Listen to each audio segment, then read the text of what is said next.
Hey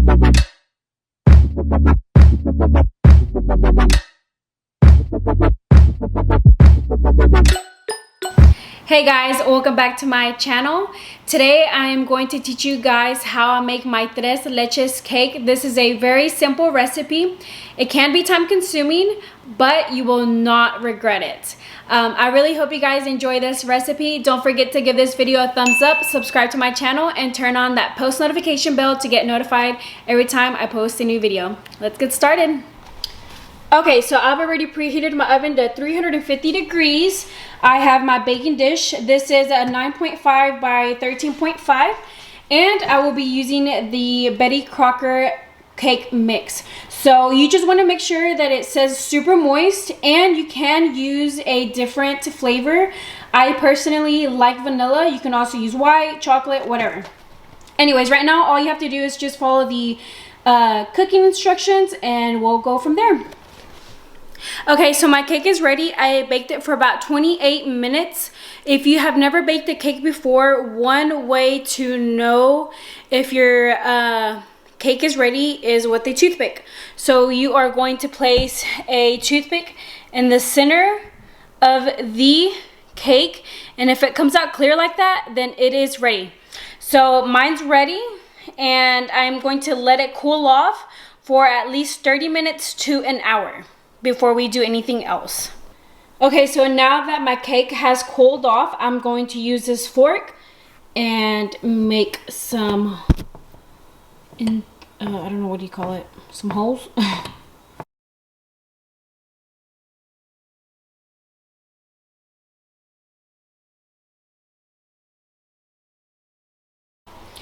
Okay, now that that is ready,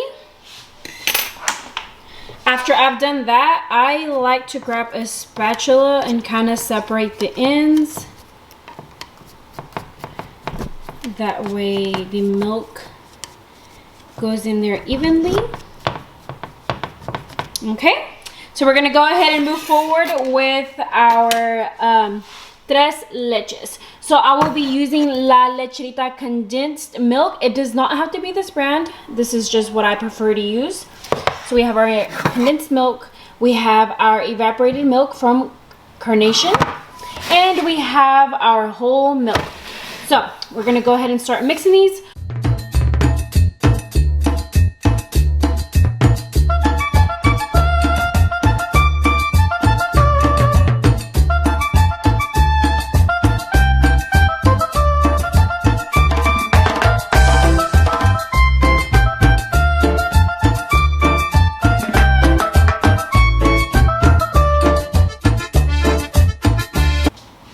So the amount of whole milk that you will be using is pretty much the same amount that comes out of La Lechera. So 14 ounces. By doing that, the whole milk also helps remove the remaining condensed milk that was left in this can. So now that that is done, we're gonna go ahead and mix this. You can use a electric mixer, or you can just use this whisk right here. And just make sure to mix it well.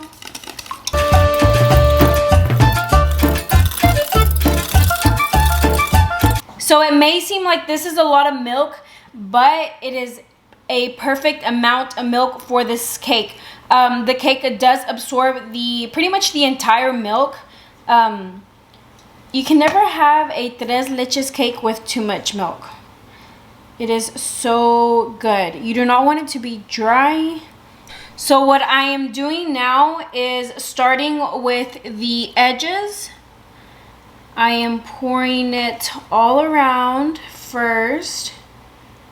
The center actually absorbs the most milk, so I like to start on the edges. Then I start going to the center. So as you can tell, it's actually already absorbing the milk.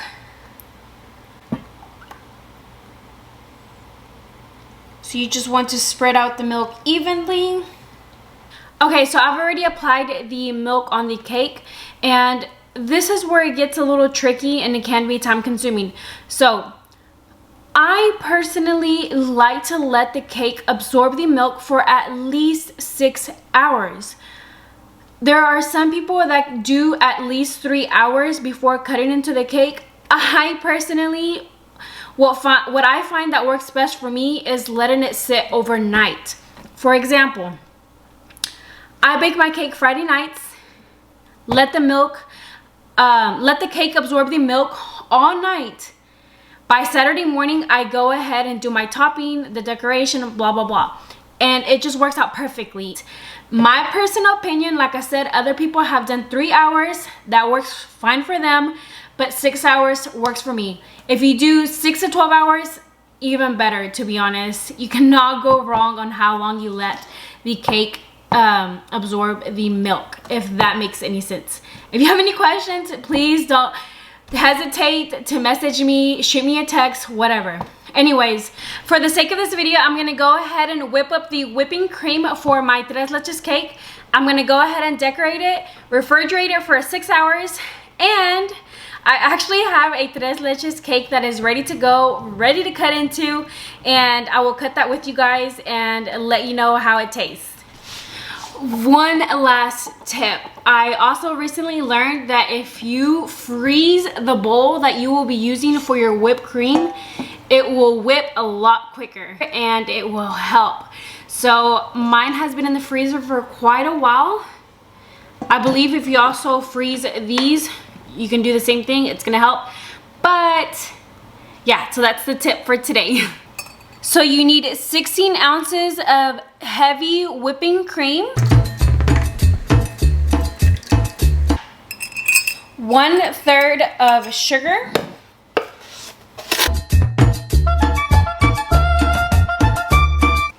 and you will be using some vanilla. And to be honest, I kind of just eye it. I love vanilla, so it's really preference. Same thing with the sugar. It depends on how sweet you want the whipped cream to be. I used 1/3 of a cup. You can use a 1/2 cup. It's up to you. And we're gonna go ahead and whip it up.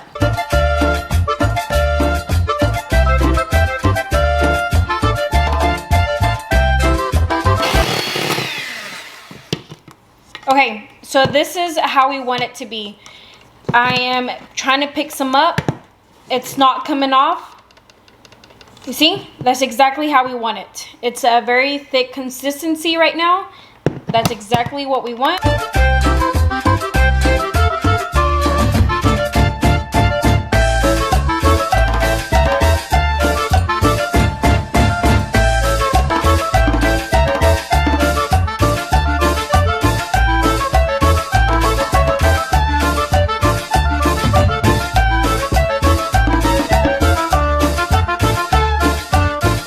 So now that I have smooth surfaces, I'm gonna go ahead and start cutting into my fruit and applying it on the top. And you will have leftover. This is if you do turn your cake over, and that way you have enough for your sides. So I washed my strawberries earlier this morning whenever I placed the fruit on top of my other cake. So these are ready to go. They are dry. I am just cutting them in halves.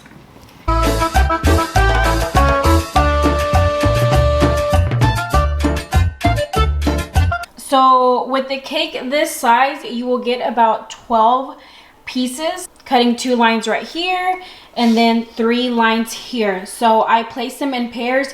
That way everyone gets 2 strawberries at least. So I have this chopped pecan that I bought at the store, and the pieces are too big for this kind of cake. So what I'm going to do is pour them on this bowl. It's probably too much. And then crush them into smaller pieces. Now that it is a lot more grainy, I'm gonna go ahead and sprinkle it over the cake.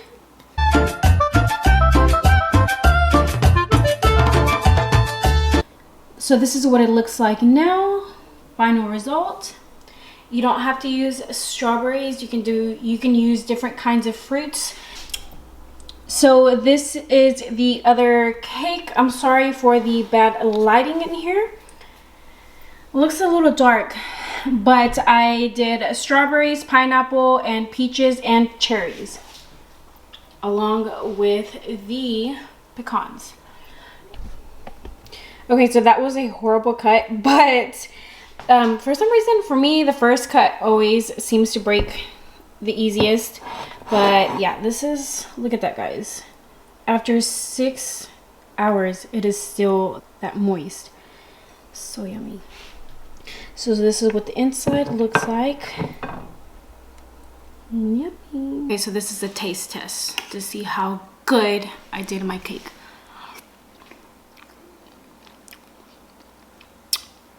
This is so good.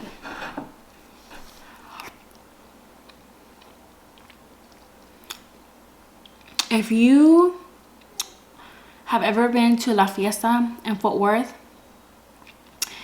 if you've ever tried their Leches cake and it is so bomb, if you agree with me that their Leches cakes are so good, no lie, that's how good this cake is. So good. Not to toot my own horn.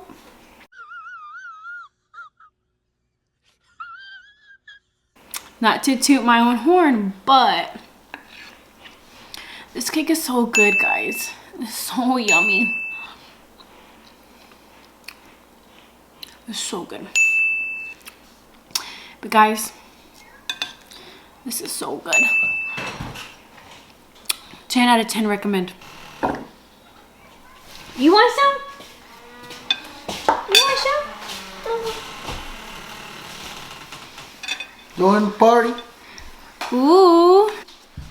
Oh! Let's see what Zeke thinks of this Leches cake. Oh, boy, you haven't even tried it. Hey! But, oh, Ray does not like Leches cake.